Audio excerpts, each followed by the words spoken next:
Hi, welcome to this course on workforce planning. In this course, we will be talking about what is workforce planning, why should an HR analyst learn about workforce planning, and how analytics can add value to workforce planning. So, in my view, this is an extremely critical starting point for any HR analyst to be aware of. And I would like to start off this course by talking a little bit about the employee life cycle. So, an employee's relationship with an organization starts right at the time of recruitment and goes up all the time, all the way up till the time they leave us.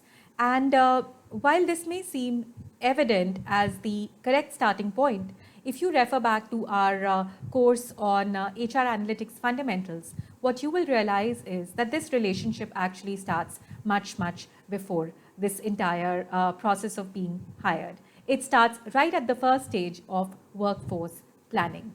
And as this is the starting point of triggering a relationship with an employee, we believe that this is a great place for any HR analyst to start. So without further ado, let's just jump into this topic and discuss what is workforce planning.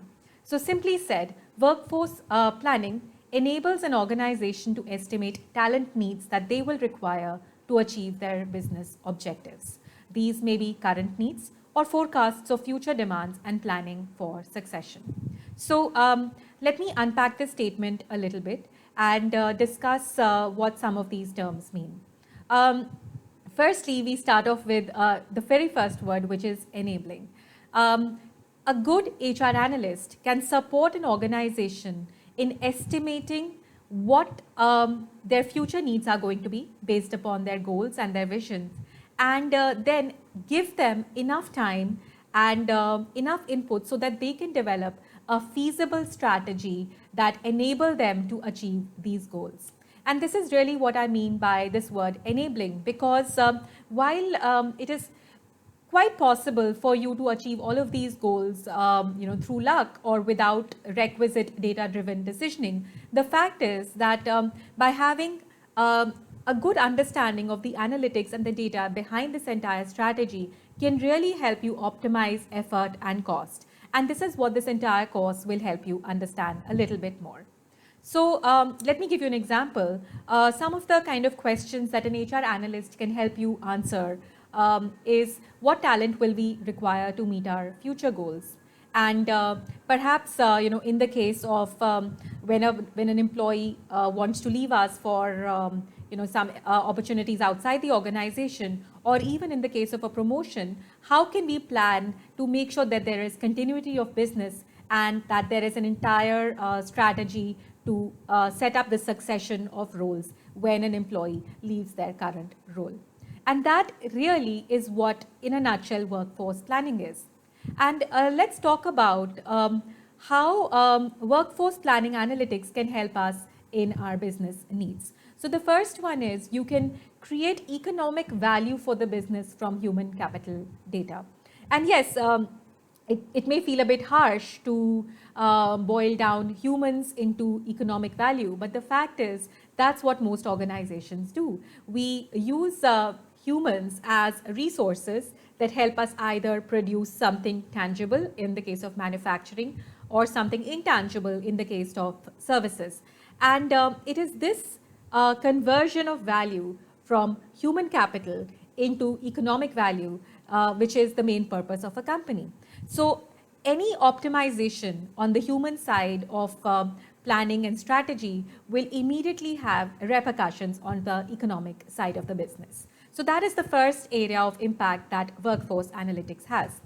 Some of the ways that you do this is by having better forecasting of growth, mergers or acquisitions which are around the horizon. You may be able to provide useful inputs that help you reduce retention cost. So when an employee is thinking of leaving you and is looking for better opportunities outside, you can come up with the right metrics that help your HR decide whether it is worthwhile to retain this employee within our organization, and also give useful insights to help you fulfill the current talent needs. So all of this is possible by making sure you have a good understanding of the future and are able to make good forecasts about what your future needs are. And ultimately, all of this will help you optimize your current productivity levels and meet your future goals better. So some of the metrics that can help you in these analytics are turnover analysis. By turnover analysis, I basically mean what is the kind of churn that's going on in your organization with older people leaving you and newer people joining you, which ultimately will lead to some kind of a supply demand gap. So you have a certain supply of employees that are doing the work, and you have a certain demand based on your future goals and your future plans. And the gap between these two is your supply demand gap. You may have certain projections for future sales, for future growth, and that can be really useful in helping you create a longer term strategy and forecasting what the future demands will be, so that you have enough time to prepare to meet those demands. And ultimately, a good understanding of what skills are required to play a role well. This kind of information can really help you as an HR analyst to bring all of these data points together to make sure that you have the right strategy to offer to HR.